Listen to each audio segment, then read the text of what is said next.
Jemaat kita datang kepada Tuhan, kita naikkan permohonan kita berdoa. Bapa kami yang bertahta dalam kerajaan surga, sebagai bagian dari dunia yang berdosa, yang sudah jatuh, dan kehilangan kemuliaan-Mu, kami sebagai manusia biasa tidak terlepas dari penderitaan.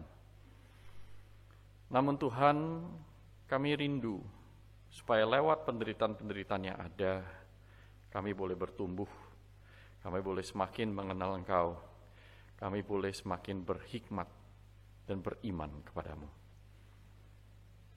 Itulah sebabnya saat ini kami hadir, kami datang kepadamu, memohon Engkau sendiri mencelikkan mata hati kami untuk mengerti apa yang ada di dalam rencanamu, apa yang ada dalam pikiran Tuhan, apa yang Tuhan ingin kami kerjakan di tengah-tengah kehidupan di dunia ini yang penuh dengan penderitaan. Sertai kami, firman-Mu adalah pelita bagi kaki kami dan terang bagi jalan kami. Terangilah hati setiap kami di tempat ini, bagi yang onsite maupun yang online, tanpa terkecuali, oleh karena kemurahan dan belas kasihan-Mu saja Tuhan. Di dalam nama Tuhan Yesus Kristus, Juru Selamat kami yang hidup, kami berdoa. Amin. Silakan duduk Bapak Ibu sekalian. Shalom. Tampaknya mulai hari ini dan sampai beberapa minggu ke depan kita akan bersama-sama memikirkan dan merenungkan satu kitab, yakni Yakobus. Nah, saudara, mari kita akan membuka dengan Yakobus pasal yang pertama, ayat yang pertama sampai dengan ayat yang ke-8. Tema kita hari ini adalah beriman dan berhikmat. Kalau saya boleh menambahkan sedikit, beriman dan berhikmat di dalam penderitaan. Ya, kira-kira seperti itu. Yakobus pasal yang pertama, ayat yang pertama sampai dengan ayat yang ke-8. Jikalau saudara sudah menemukannya, saya akan bacakan bagi kita semua dan setiap orang menyimak apa yang Tuhan ingin katakan kepada kita. Pasal pertama, ayat yang pertama, surat Yakobus berbunyi demikian. Salam dari Yakobus, hamba Allah dan Tuhan Yesus Kristus, kepada kedua-belah suku di perantauan. Saudara-saudaraku, anggaplah sebagai suatu kebahagiaan, sukacita, apabila kamu jatuh ke dalam berbagai-bagai pencobaan. Sebab kamu tahu bahwa ujian terhadap imanmu itu menghasilkan ketekunan. Dan biarkanlah ketekunan itu memperoleh buah yang matang, supaya kamu menjadi sempurna dan utuh dan tak kekurangan suatu apapun. Tetapi apabila di antara kamu ada yang kekurangan hikmat, hendaklah ia memintakannya kepada Allah, yang memberikan kepada semua orang dengan murah hati dan dengan tidak membangkit-bangkitkan. Maka hal itu akan diberikan kepadanya. Ayat yang ke-6, hendaklah ia memintanya dalam iman dan sama sekali jangan bimbang. Sebab orang yang bimbang sama dengan gelombang laut yang diombang-ambingkan kian kemari oleh angin. Orang yang demikian janganlah mengira bahwa ia akan menerima sesuatu dari Tuhan, sebab orang yang mendua hati tidak akan tenang dalam hidupnya. Seorang ibu muda berumur 22 tahun di Afrika bagian utara, sebuah kota bernama Kartage, tahun 203 Masehi. Dia berkata kepada sang ayah yang mengunjungi dia di sebuah penjara, "Papa, apakah saya boleh memanggil vas bunga atau buyung air dari periuk itu dengan nama yang lain daripada nama yang kita tahu?" Sang ayah berkata, "Tentu tidak. Buyung air adalah buyung air. Kamu tidak bisa menyebutkannya dengan istilah yang lain. Misalnya piring, sendok, garpu. Tidak bisa." Lalu wanita ini yang bernama Perpetua ini berkata kepada ayahnya, "Itu sebabnya aku juga tidak bisa menyebutkan diriku dengan nama yang lain karena aku adalah orang Kristen. Karena aku adalah orang Kristen.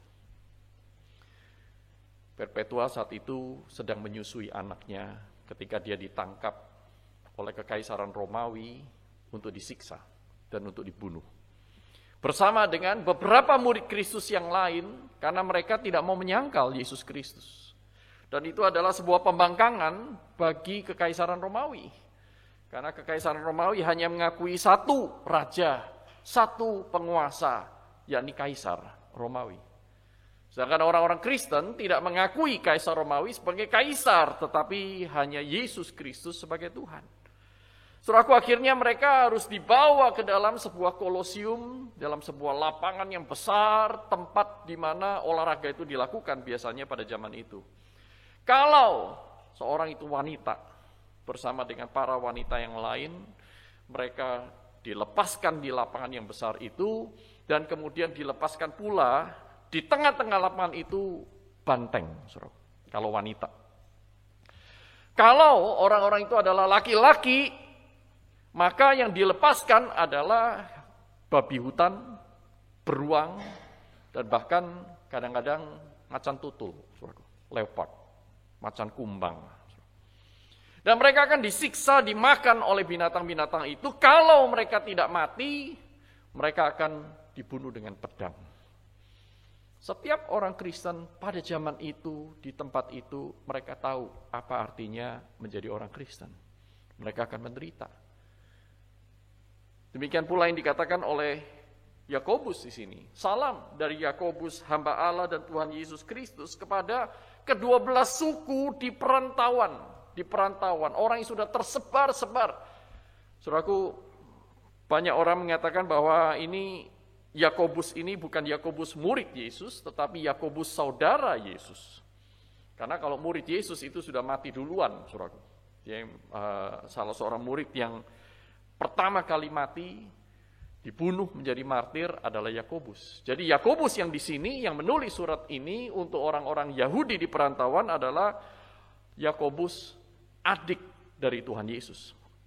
Nah, saudaraku, dia menulis karena faktanya adalah banyak sekali orang-orang Kristen Yahudi ini bukan dibenci karena keyahudiannya, tetapi dia dibenci karena dia adalah mengikut Kristus. Dan mereka tersebar di perantauan seperti tercatat dalam Kisah Rasul pasal 8 ayat 1, pasal 11 ayat 19, mereka tersebar begitu rupa untuk menghindari penganiayaan yang terjadi setelah Stefanus martir itu dibunuh. Dalam Kisah Rasul pasal 8 ayat 1, pasal 11 ayat 19. Itulah sebabnya untuk menguatkan iman orang-orang Kristen yang juga masih di dalam penderitaan, hidup dikejar-kejar oleh orang Romawi, saudaraku, mereka harus kadang-kadang jauh daripada keluarga mereka, sama seperti kasus Perpetua ini. Orang tuanya bukan orang Kristen, tetapi dia menyatakan diri Kristen.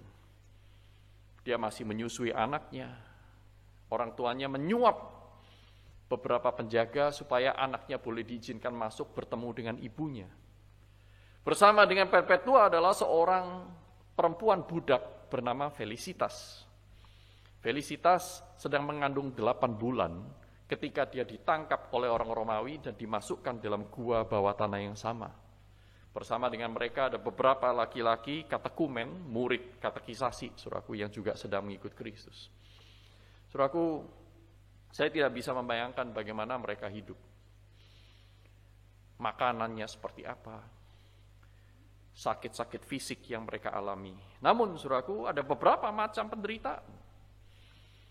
Selain fisik, psikis, dan juga penderitaan spiritual, saudaraku, kita juga bisa membagi beberapa penderitaan itu dalam beberapa kategori. Yang pertama adalah penderitaan yang alami. Artinya yang dialami oleh semua orang sebagai bagian dari alam. Semua wanita yang hendak melahirkan pasti menderita ketika melahirkan, bukan? Nah, ketika saudara menjadi manusia yang kalau lama tidak makan, saudara akan menderita kelaparan. Itu adalah sebuah penderitaan yang alami, saudaraku. Tetapi ada juga penderitaan karena alasan-alasan personal, karena kesalahan diri sendiri misalnya. Kalau ada orang malas sekolah waktu mudanya, Waktu dia sudah dewasa, dia sulit cari kerja, penderitaannya lebih banyak. Kira-kira seperti itu. Nah, itu adalah jenis penderitaan yang tidak dialami oleh semua orang, hanya orang-orang tertentu karena kesalahan atau keputusan yang dia buat sendiri. Tidak dialami oleh semua orang. Tetapi ada pula yang namanya penderitaan yang sifatnya itu penderitaan Kristiani. Seperti dikatakan Petrus di dalam suratnya, 1 Petrus pasal yang kedua. Ada orang yang menderita justru karena dia berusaha hidup benar. Tuhan Yesus berkata dalam Yohanes pasal 15, jikalau mereka menganiaya kamu, jangan lupa, kamu harus tahu bahwa mereka telah menganiaya aku lebih dulu, kata Tuhan Yesus. Kalau kamu berasal dari mereka, maka dunia akan mengasihimu, tetapi engkau bukan dari mereka. Engkau adalah murid-muridku. Maka dunia membenci kamu seperti mereka telah membenci aku terlebih dahulu. Ini adalah jenis penderitaan karena adanya peperangan rohani. Kita menderita karena kita menjadi bagian dari kerajaan Allah yang hidup di tengah-tengah kerajaan dunia ini. Nah, saudaraku, sekarang pertanyaan bagi kita adalah apa bedanya seseorang Kristen yang beriman dibandingkan dengan orang lain ketika hidup di dunia ini? Well, saudara, sebagai orang beriman, saudara dan saya juga mengalami penderitaan yang sifatnya alami. Betul ya? Kita menderita hal-hal yang alami, dialami oleh semua orang. Saudara dan saya tidak lepas dari itu. Menjadi orang Kristen tidak membuat Anda akan lepas dari penderitaan-penderitaan alami. Saudara harus bekerja keras, saudara harus membanting tulang, saudara harus menyediakan waktu, tenaga, upaya, pikiran untuk mencari nafkah bagi keluarga kita masing-masing. Itu adalah bagian dari sistem hidup alami.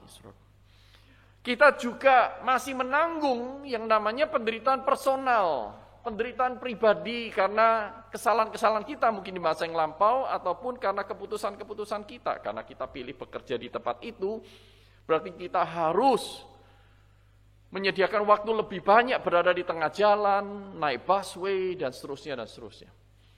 Karena saya memilih untuk melayani di seminari, dan kemudian pada saat yang sama saya tinggal di Tangerang, saudaraku, maka saya harus meluangkan waktu 2-2,5 jam setiap hari pulang pergi, kalau saya pergi ke kampus, saudaraku, sebelum pandemi. Saudaraku, itu adalah bagian. Saya Kristen atau tidak Kristen, kalau saya mengambil keputusan yang sama, saya akan mengalaminya. Saudara tidak pernah lepas. Tidak ada satu orang pun lepas dari penderitaan di dunia ini. Ada orang-orang tertentu yang kelihatannya hidup tidak menderita, kelihatannya. Tetapi mereka mempunyai penderitaan jenis yang lain. Mungkin sakit penyakit. Mungkin keluarga yang tidak harmonis. Dan yang lain-lain. Jadi kalau ada orang yang mengajarkan, wah, gak enak jadi orang Kristen itu. Anda tidak akan lepas dari penderitaan. Well, saudaraku, kita bisa mengatakan bukan hanya orang Kristen yang menderita. Semua orang akan menderita pada level-level tertentu, pada jenis-jenis tertentu. Apalagi ada yang mengatakan bahwa ikut Kristen aja, ikut Kristus, engkau akan lepas dari penderitaan. Itu juga keliru. Saudaraku, ini dua pengajaran ekstrim yang sama sekali tidak bertanggung jawab. Saudaraku, tidak sesuai dengan kebenaran dan tidak sesuai dengan realitas. Tetapi sekarang pertanyaannya kita adalah, lalu kalau kita semua mengalami bersama dengan yang lain, apa bedanya orang Kristen, orang yang beriman ketika menghadapi penderitaan itu? Apa beda hidup kita dengan mereka? Nah, disinilah, saudaraku, kita melihat orang Kristen dibedakan dari yang lain. Perhatikan, yang pertama, saudaraku, penderitaan itu dihadapi dengan sukacita. Menarik sekali, dengan sukacita. Dan ini bukan hanya Yakobus yang mengatakan.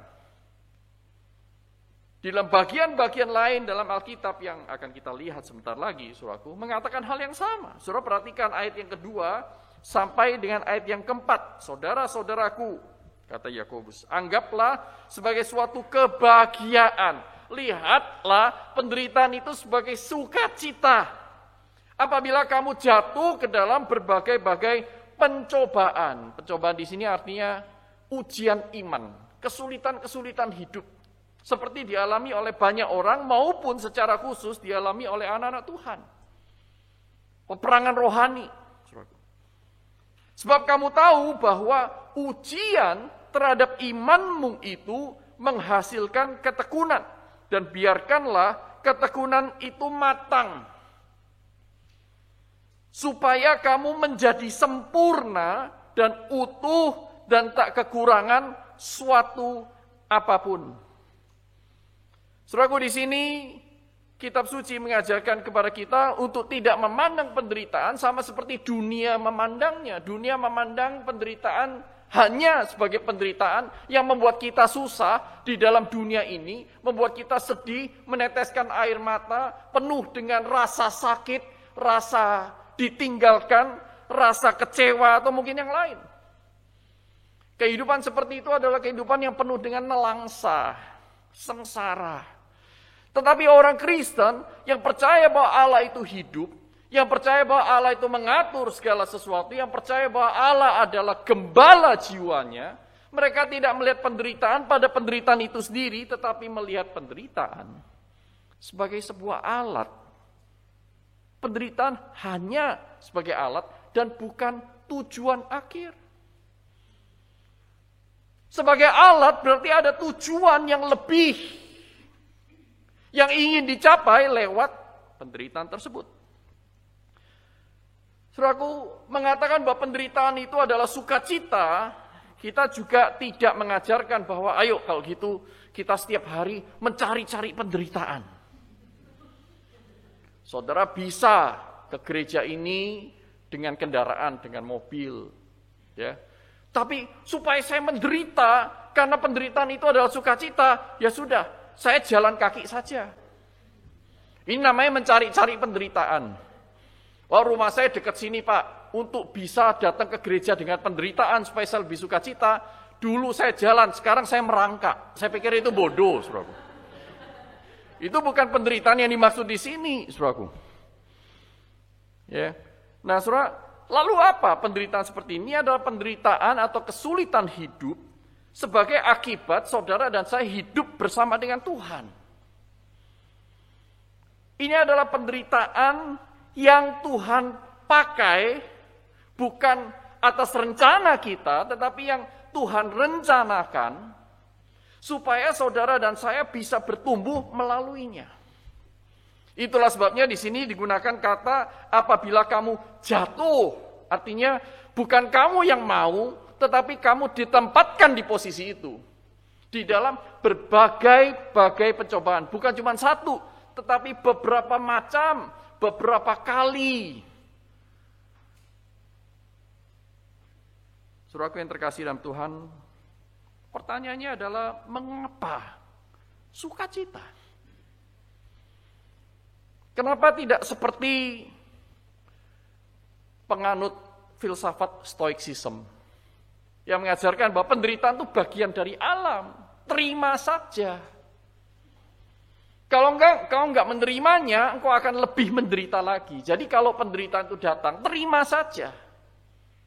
Kamu akan menjadi tangguh, berhenti di sana. Enggak, saudaraku, Alkitab mengatakan, lihatlah itu sebagai sukacita. Sesuatu yang menimbulkan emosi positif. Loh, pertanyaannya adalah kenapa? Bagaimana bisa? Saudara, saya akan mengutip dari Paulus yang mengatakan di dalam 2 Korintus pasal 8 ayat yang kedua. 2 Korintus pasal 8 ayat yang kedua yang berkata demikian. Selagi dicobai dengan berat dalam pelbagai penderitaan, sukacita mereka meluap dan meskipun mereka sangat miskin, namun mereka kaya dalam kemurahan. Saudaraku, Paulus sedang berbicara tentang jemaat di Makedonia. Jadi Paulus tidak sedang memberikan rumusan doktrin, Paulus sedang melaporkan apa yang terjadi dalam diri orang Kristen yang hidup di tengah-tengah penderitaan. Yaitu bahwa ketika mereka itu di dalam pencobaan yang berat, di dalam berbagai penderitaan, sukacita mereka itu meluap. Dan ini yang dijanjikan Tuhan kepada kita. Tuhan Yesus berkata, aku akan mengubah duka citamu menjadi sukacita. mintalah supaya penuhlah sukacitamu. Di dalam konteks yang sama. Aku akan mengubah duka citamu menjadi sukacita. Aku akan mengubah kehidupanmu ya, yang sedang berada di dalam penderitaan itu, nanti akan diberikan sukacita ketika engkau melewatinya bersama dengan aku. Nah, pertanyaannya adalah mengapa orang Kristen bisa bersukacita dalam penderitaan? Orang dunia mengatakan kalau menderita engkau sedih dan susah. Kalau engkau susah itu karena engkau menderita. Tetapi rumus orang Kristen tidak sama, saudara. Orang Kristen justru ketika engkau menderita, engkau bisa sukacita. Penderitaan dan sukacita itu bukan sesuatu yang bertolak belakang. Bahkan ketika engkau menderita bagi Kristus, sukacitamu akan meluap. Nah, pertanyaannya adalah, apa ini? Ajaib ya. Tidak seperti pikiran dunia. Kalau orang pikiran dunia, saudara, kamu menderita, kau nggak mungkin bisa sukacita. Siapa yang bisa menyanyi haleluya, haleluya, haleluya, haleluya, puji Tuhan pada saat dia sedang kemoterapi? Hanya orang beriman yang bisa, orang dunia nggak bisa, karena mereka nggak punya Kristus, mereka tidak mempunyai Allah, mereka tidak memiliki firman. Sekarang pertanyaannya adalah mengapa sukacita? Saudara perhatikan, pertama, mengapa kita bersukacita ketika kita menderita? Karena penderitaan itu adalah sebuah ujian iman. Ujian iman itu sendiri akan menghasilkan perubahan, transformasi dalam diri kita. Kita menjadi orang yang lebih baik di hadapan Tuhan. Yang kalau kita tidak melewati itu, saudara dan saya tidak akan pernah bertumbuh menjadi lebih baik. Saya ulangi sekali lagi. Mengapa di dalam penderitaan kita bersukacita? Karena kalau kita diizinkan menderita, Tuhan sedang memproses saudara dan saya menjadi orang yang lebih baik. Berkualitas yang lebih baik. Bukan kualitas seperti manusia biasa, tetapi kualitas yang bernilai kekal. Saudara perhatikan di dalam ayat yang ketiga, Yakobus tadi dikatakan demikian. Sebab kamu tahu bahwa ujian terhadap imanmu itu menghasilkan ketekunan. Ketekunan, saudara. Nah, ketekunan ini nanti dia akan menjadi matang. Dan ketika dia menjadi matang, engkau akan menjadi sempurna dan lengkap. Engkau akan menjadi orang Kristen yang tidak bergantung kepada dunia. Engkau akan menjadi anak-anak Tuhan yang betul-betul hidup untuk Tuhan. Tetapi itu di dalam proses, dan proses ini Tuhan itu seringkali pakai penderitaan demi penderitaan. Dalam 1 Petrus pasal 1 ayat yang ke-7, ujian iman itu akan memurnikan imanmu. Dan iman yang murni itu dikatakan lebih tinggi nilainya daripada emas. Dan nanti suatu saat kau akan mendapatkan puji-pujian, kemuliaan, dan kehormatan dari Allah Bapa di surga. Roma pasal 8 ayat 28. Ayat hafalan bagi banyak orang. Kita tahu sekarang bahwa Allah turut bekerja di dalam segala sesuatu. Untuk apa? Mendatangkan kebaikan. Luar biasa. Di dalam segala sesuatu termasuk ketika seluruh ciptaan itu bersama-sama mengerang. Artinya di dalam penderitaan. Baik itu penderitaan alami, penderitaan personal, kalau kita datang kepada Tuhan, menghadapinya bersama dengan Tuhan, kebaikan akan dihasilkan lewat ujian, lewat penderitaan itu. Roma 5 ayat 3-5. Paulus berkata bahwa penderitaan itu akan menghasilkan ketekunan. Ketekunan akan menghasilkan tahan uji, dan tahan uji akan menghasilkan pengharapan, dan pengharapan tidak pernah mengecewakan. Karena Roh Kudus akan melimpahkan dalam hati orang yang mengalami semua itu kasih Allah yang tidak ada duanya. Justru orang di tengah penderitaan akan mengalami Allah. 2 Korintus pasal 4 ayat 17-18. Paulus berkata, penderitaan yang kita alami sementara di dunia ini, paling lama penderitaan itu adalah sampai kita mati. Tetapi itu pun ada batas akhir ya. Itulah sebabnya Paulus berkata, penderitaan selama di dunia ini itu tidak bisa dibandingkan dengan kemuliaan yang kita akan dapatkan kelak. Saudara yang terkasih dalam Tuhan, emas murni tidak takut api. Yang takut itu logam-logam yang lain.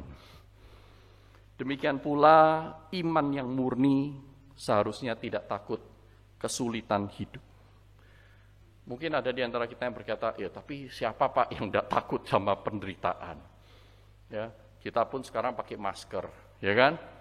Wah, aku tidak takut penderitaan, aku tidak takut sakit, kita lepas masker. Bukan itu yang dimaksud, itu cari-cari penderitaan. Saudara Martin Luther berkata, salib tidak usah dicari-cari. Ketika engkau ingin melakukan apa yang Tuhan percayakan kepadamu dengan sungguh-sungguh untuk Tuhan, salib sudah mengintip di depan pintu. Saudara tidak perlu menjadi martir kalau Tuhan memang tidak memanggil Anda untuk menjadi martir. Tetapi kalau Tuhan menempatkan Anda di dalam posisi yang saudara harus memilih mati atau menyangkal Yesus, saudara akan menjadi martir, Tuhan akan berikan kepada Anda kemampuan untuk itu. Tetapi kalau Anda tidak berada di posisi itu, saudara tetap akan menderita sebagai anak Tuhan lewat hal sehari-hari. Misalnya apa, saudara?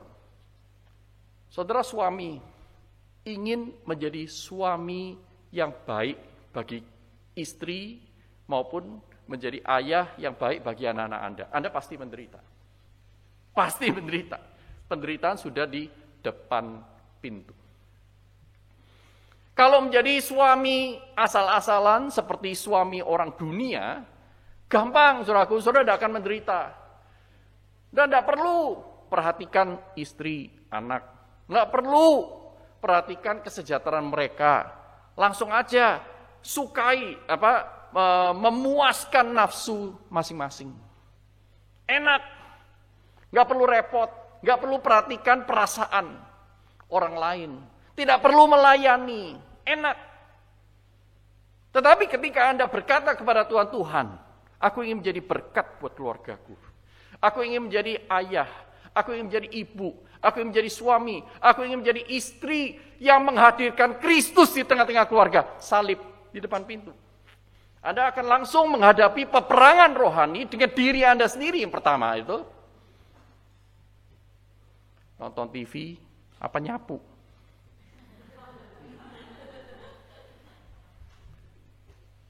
Balas, mencemooh, memaki, atau mengampuni.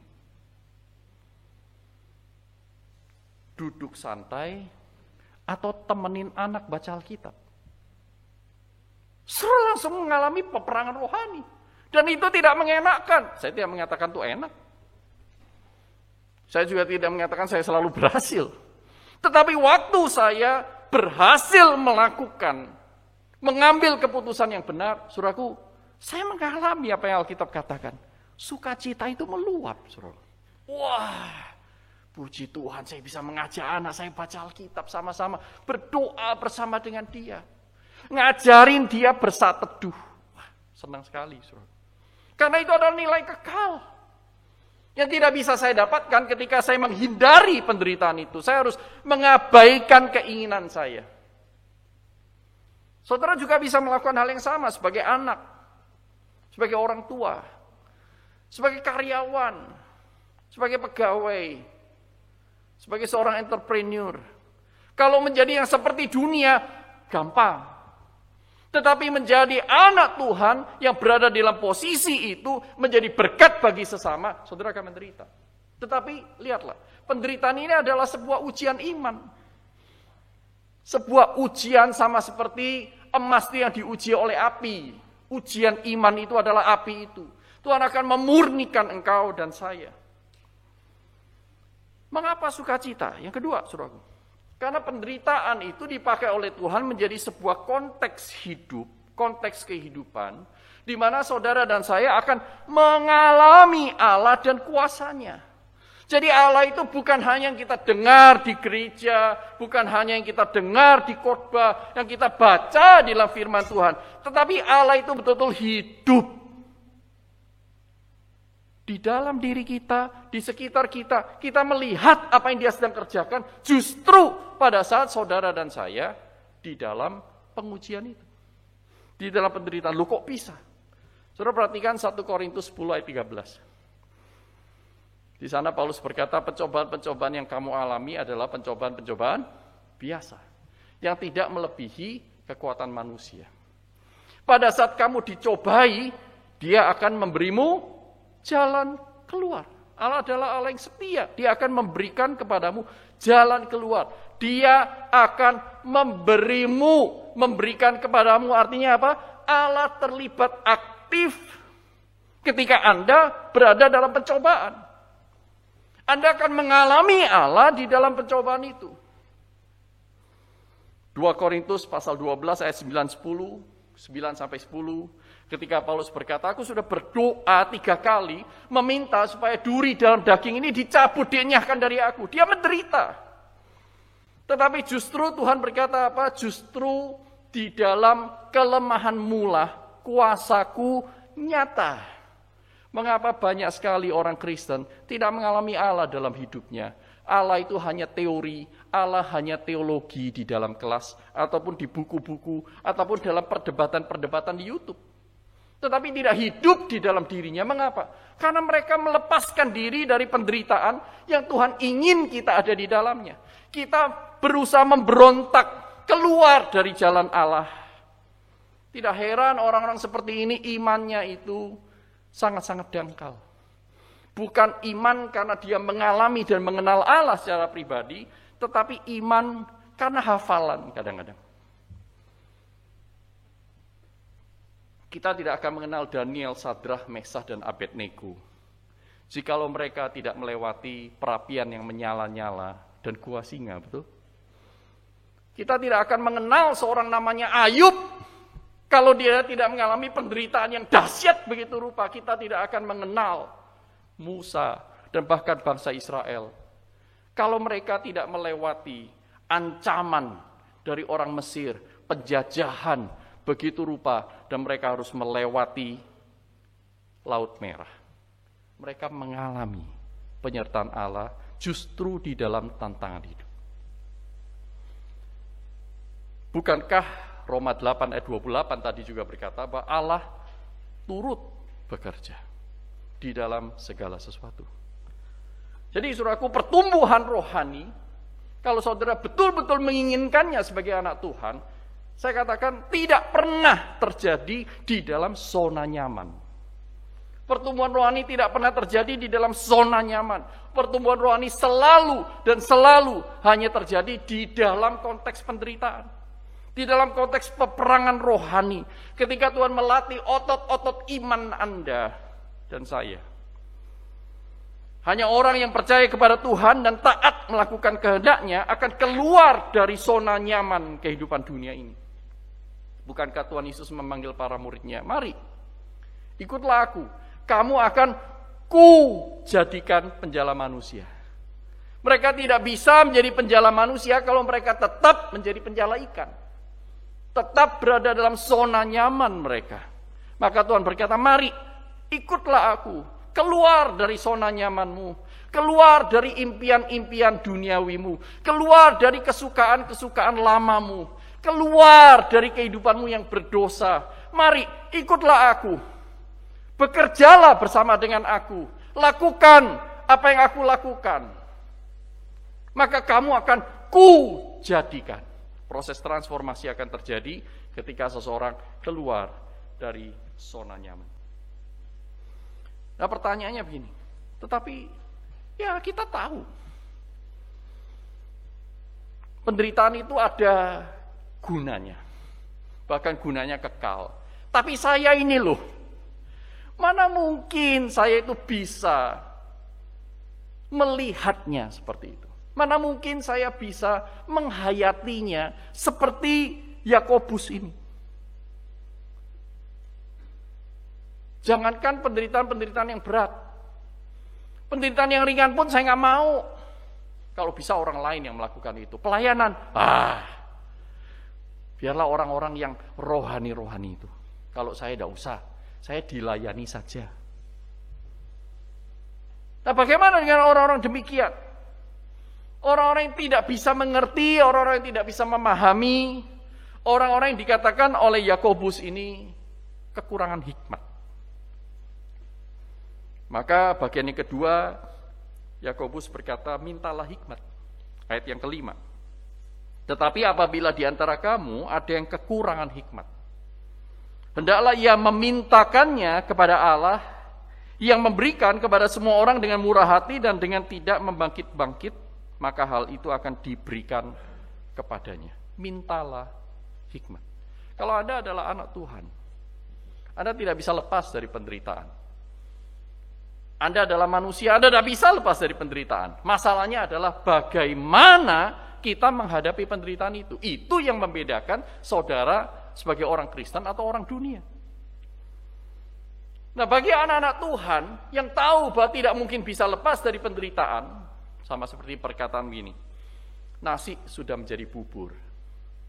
Sekarang yang harus kita pikirkan adalah bagaimana membuat bubur itu tetap enak, betul? Kalau kita ini sudah nyemplung di dunia ini, pasti menderita. Nah, sekarang bagaimana penderitaan itu bisa mengerjakan hal yang baik buat kita, betul? Kecuali kita pikir, sudahlah, go with the flow saja, biarin aja apa adanya, manusia itu kayak begitu, nanti akan mati. Ya, saudara akan hidup sia-sia. Tetapi kalau Tuhan memberikan kepada Anda satu benih kekal, dan Allah sudah membisikkan kebenaran ini kepada Anda, baik lewat firman Tuhan ini, atau beberapa tahun yang lalu, atau beberapa waktu yang lalu, Tuhan mengatakan bahwa aku ingin membentuk hidupmu bernilai kekal. Kalau saudara melihat hal itu, maka perintah yang Tuhan berikan kepada kita hari ini adalah mintalah hikmat.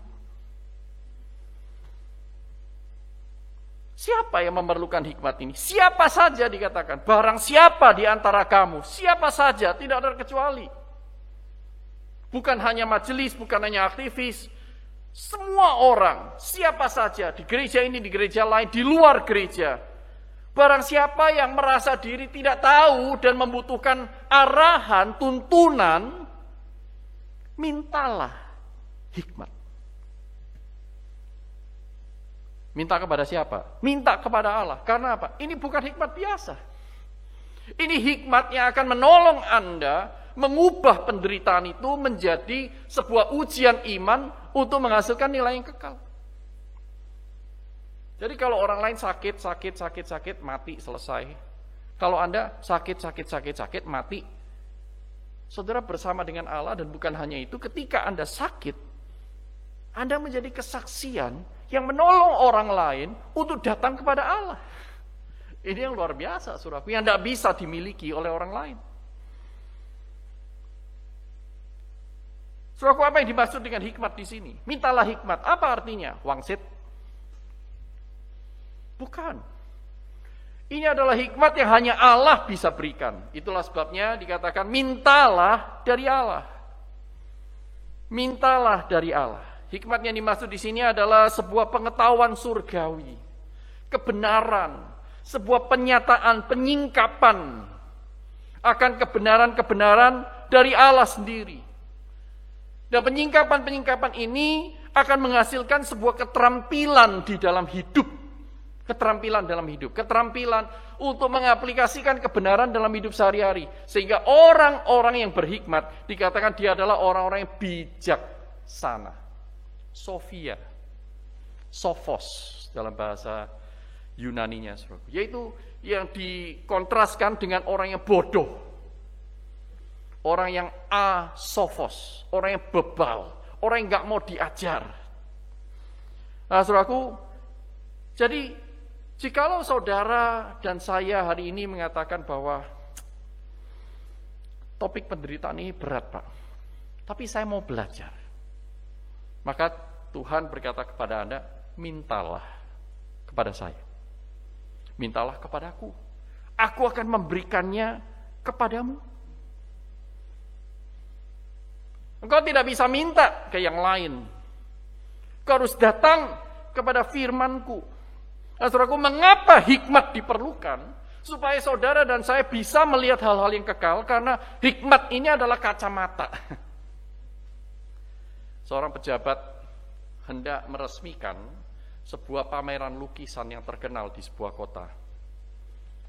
Wali kota ini, saudaraku, ketika dia sudah berada di mobil dalam perjalanan menuju lokasi pameran itu, dia baru sadar, aduh, aku lupa bawa kacamata. Lalu dia berkata kepada ajudannya, kamu jangan jauh-jauh dari saya ya. Nanti beritahu saya apa yang ada di depan saya. Karena saya tidak bisa melihat dengan jelas.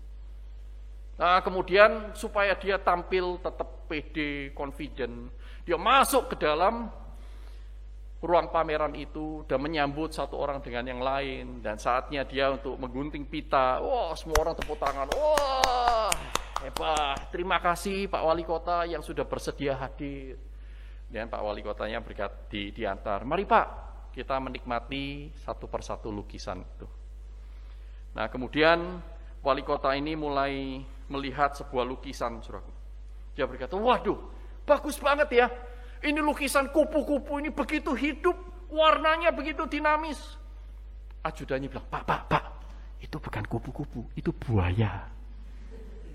Oh iya, maksud saya buaya itu begitu bagus sampai terlihat seperti kupu-kupu katanya. Lalu bergeser ke lukisan yang lain. Lalu dia melihat, wah, ini Ibu Megawati pasti suka ini. Sebuah banteng yang sangat-sangat gagah.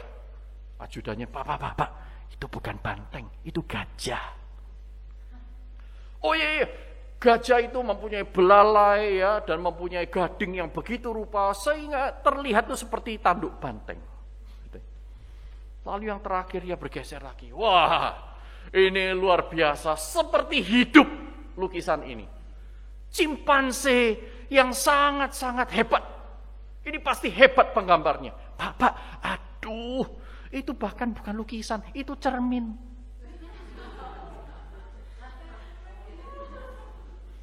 Saudara dan saya butuh kacamata untuk bisa melihat bahwa sebenarnya ini peperangan rohani atau bukan. Saudara dan saya perlu melihat dengan jelas, dengan clear, apa yang Tuhan sedang kerjakan. Apakah penderitaan ini berguna, dicari-cari atau enggak? Bagaimana membedakannya? Dan bagaimana kita bersikap di dalam konteks hidup yang beragam, yang satu dengan yang lain itu tidak sama. Itulah sebabnya kita butuh firman. Kita butuh hikmat. Mengapa Tuhan lewat Yakobus memerintahkan saudara untuk meminta hikmat kepada Allah? Pertama, saudaraku, karena manusia berdosa ingin menjauhi penderitaan. Mereka tidak kepengen hikmat, mereka kepengen jalan keluar. Tetapi mereka lupa bahwa jalan keluar yang disangka lurus itu kadang-kadang berujung justru kepada maut. Kita berusaha menyelesaikan masalah, kita menimbulkan banyak lagi masalah yang lain. Karena kita tidak minta hikmat dari Allah. Satu kali saya beli sebuah DVD player. Baru dipakai 1 tahun, dia ngadat. Apa yang saya lakukan, saudaraku? Saya buka, ya, karena garansinya juga sudah habis pas 1 tahun. Saya buka baut-bautnya, saya buka tutupnya, dan saya lihat, saya ketok-ketok, ya. Nah, saya nggak ngerti elektronika. Cuma saya pikir, saya coba, saya masukin, saya ketok lagi, tidak bisa. Kemudian ya, saya pakai cara primitif.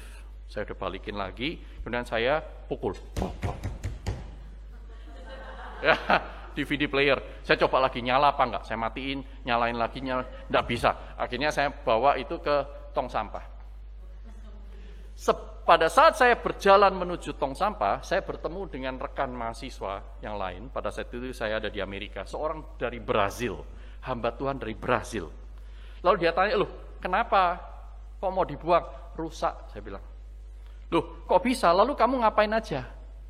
Kamu apakan dia? Ya, saya pukul-pukul gini. Ya, saya bilang, wah, ya sudah, itu memang tempatnya di tong sampah. Karena apa? Dia bilang, itu bagian yang paling penting itu adalah readernya itu, kristalnya itu. Kalau kristalnya itu kena getok sedikit, dia sudah tidak berfungsi. Jadi semakin digetok, semakin rusak, saudaraku. Nah, teman saya orang Brasil ini, Dia sebelum menyerahkan diri jadi hamba Tuhan, dia sekolah elektro, makanya dia mengerti.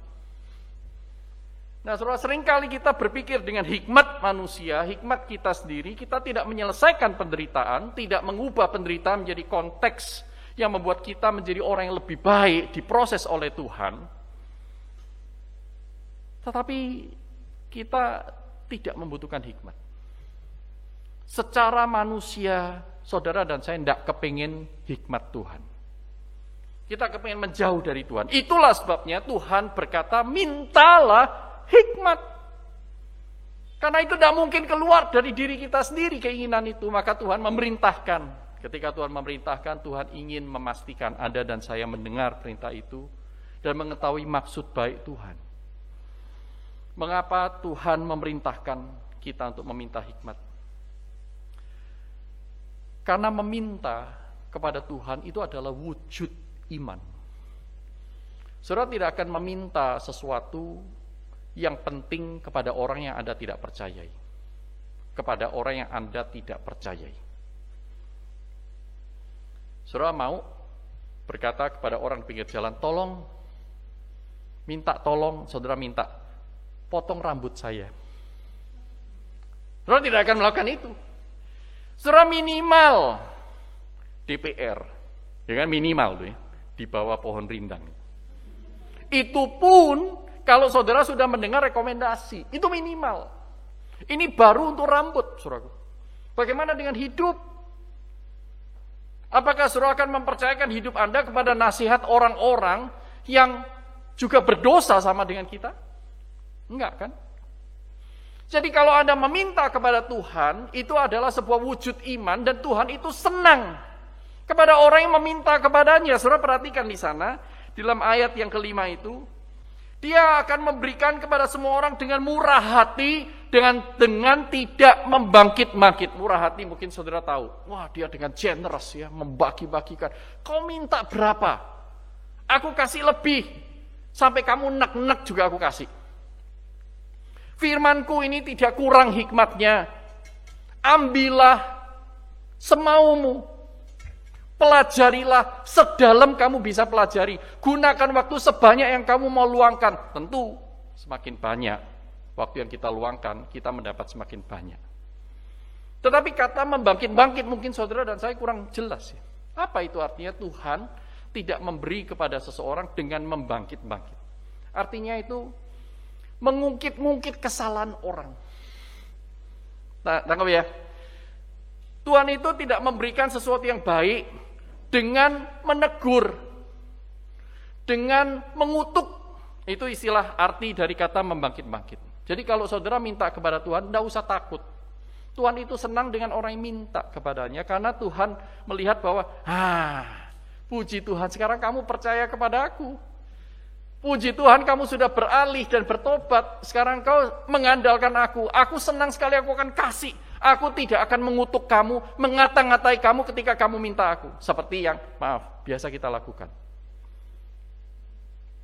Kalau kita itu berbuat baik pada orang ya, orang itu, enggak, aku tidak butuh bantuanmu. Suatu saat, dia butuh bantuan kita. Dia datang lagi kepada kita, apa yang kita lakukan? Nah, ya kan? Sekarang baru lu butuh. Nah, ini kan perkataan yang sedikit menghina.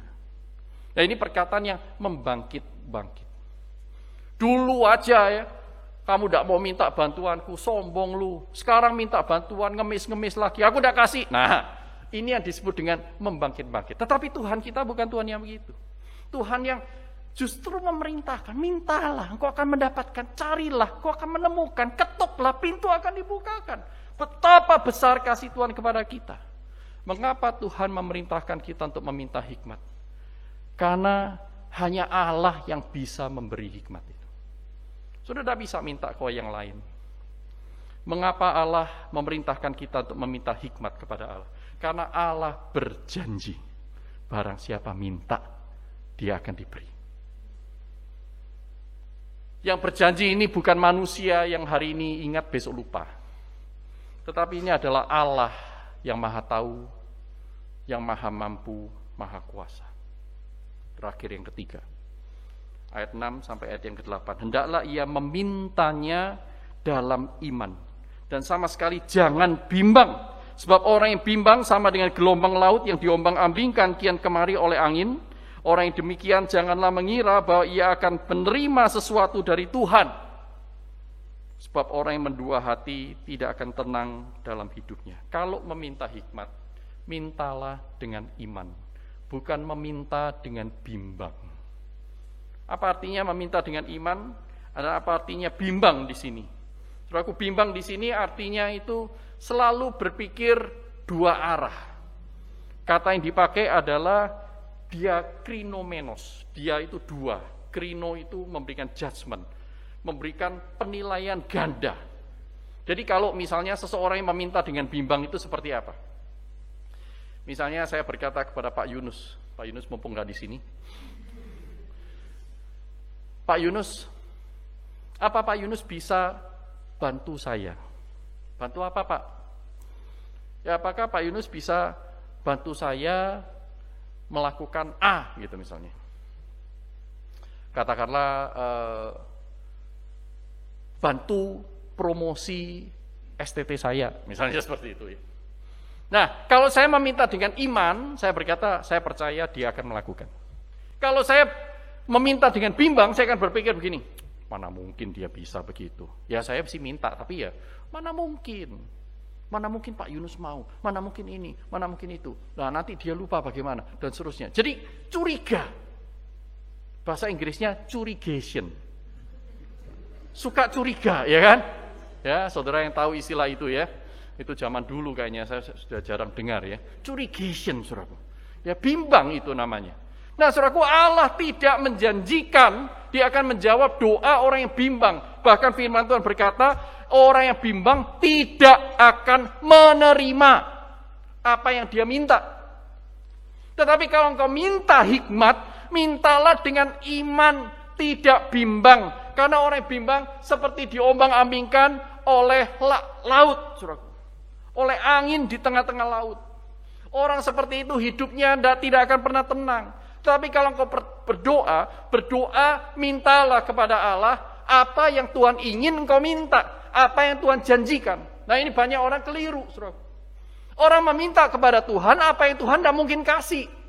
Kemudian waktu Tuhan betul-betul tidak kasih, dia kecewa, dia meninggalkan Tuhan. Padahal Tuhan sendiri tidak pernah janji untuk memberikan hal-hal yang dia minta. Tetapi sebaliknya, ada hal-hal yang Tuhan janjikan. Kalau kamu minta ini, aku pasti kasih. Tapi kita nggak mau minta. Pengajaran pertama yang saya berikan kepada anak-anak saya sejak mereka kecil adalah bahwa kamu tidak akan selalu mendapat yang kamu mau. Itu penting sekali. Karena apa? Karena tidak semua yang kita mau itu baik buat kita. Pak, aku mau ini, Pak, aku mau itu. No. Kenapa? Karena ada yang lebih baik. Ada yang lebih membawa dia kepada pertumbuhan yang lebih bagus.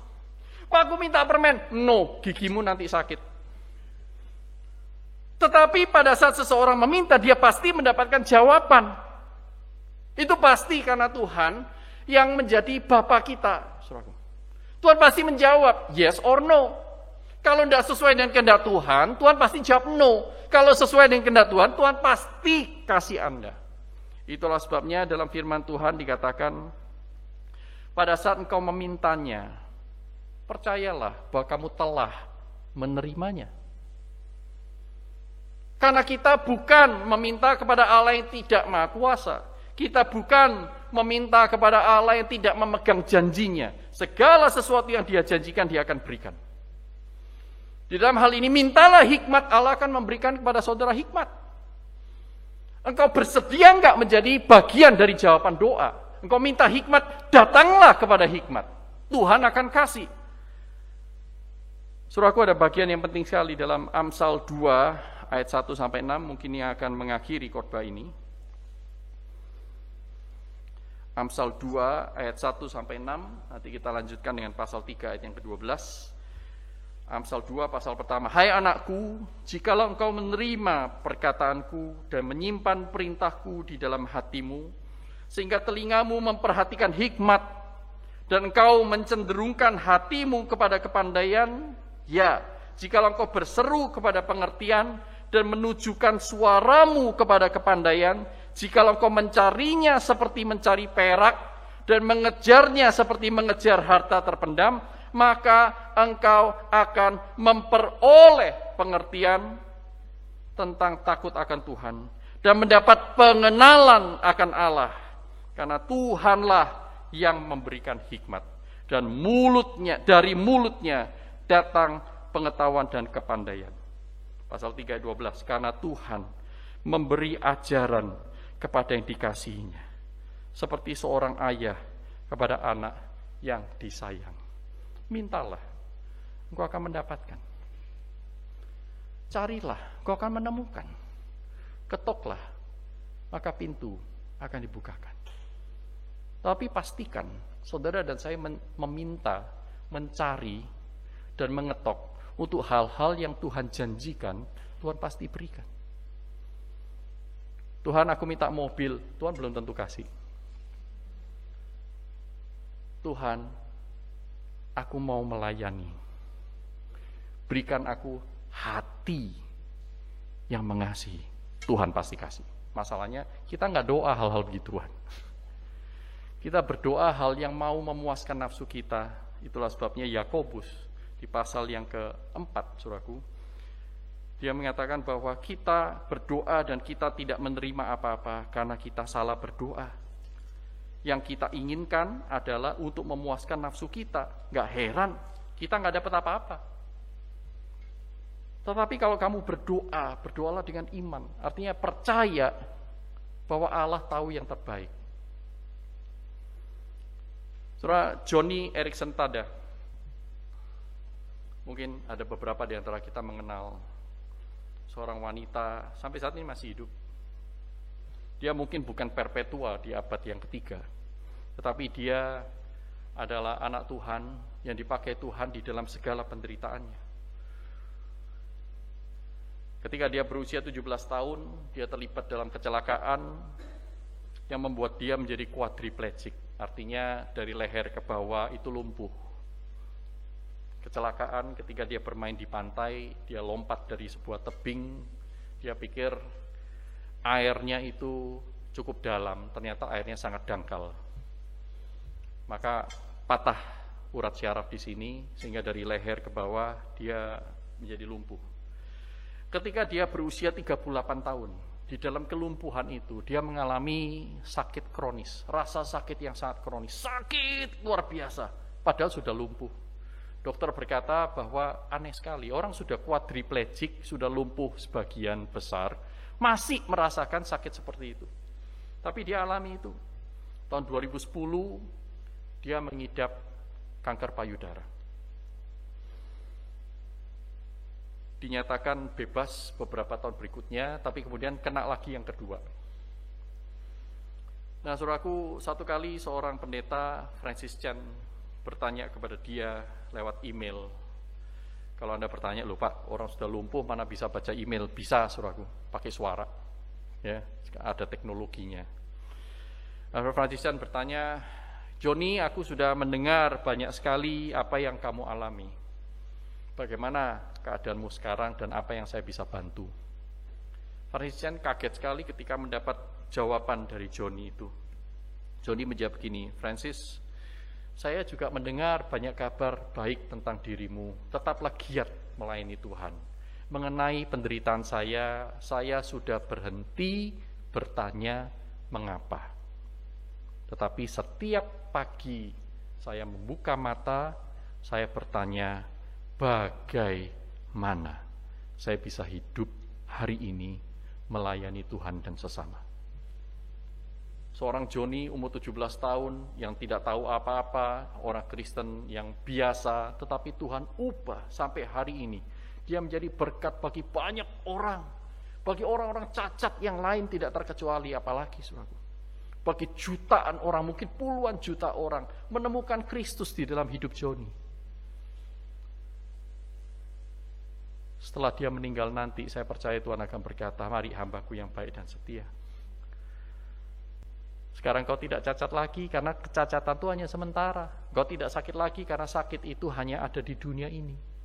Tetapi di dalam kekekalan yang sangat panjang itu, engkau akan mendapatkan pujian, kehormatan, dan kemuliaan. Karena engkau adalah hamba-Ku yang baik dan setia.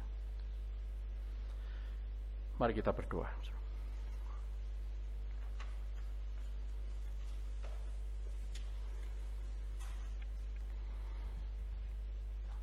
Tuhan, kami tidak bisa lepas dari penderitaan selama hidup di dunia ini. Namun firman Tuhan kembali memperlihatkan kepada kami satu fakta bahwa kami bisa memilih bagaimana menghadapinya. Entah kami menghadapinya bersama dengan Tuhan atau bersama dengan dunia yang penuh dengan kebohongan.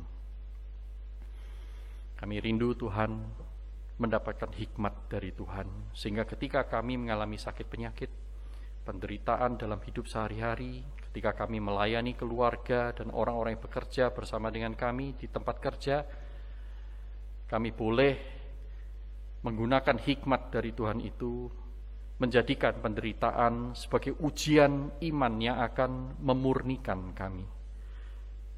Menolong kami melihat Engkau di dalam segala sesuatu, bekerja untuk kebaikan kami. Sehingga kami boleh diubah menjadi bernilai kekal.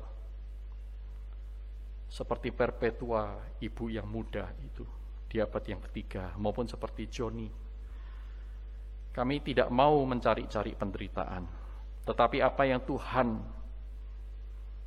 rencanakan menjadi bagian dari kami mau menerimanya. Dan kami ingin memandangnya sebagai sukacita. Karena itu akan mendatangkan nilai kekal dalam diri kami. Pimpin kami tidak menjadi penakut seperti dunia, tidak menjadi bimbang, tetapi bergantung kepada Tuhan di dalam iman dan memohon hikmat dari Engkau, supaya kami bisa menjalaninya dan memuliakan Tuhan. Pimpinlah kami ya Tuhan, untuk menjadi pelaku-pelaku firman. Di dalam nama Tuhan Yesus Kristus, Juru Selamat kami yang hidup, kami angkat jiwa kami dan naikkan doa ini. Amin.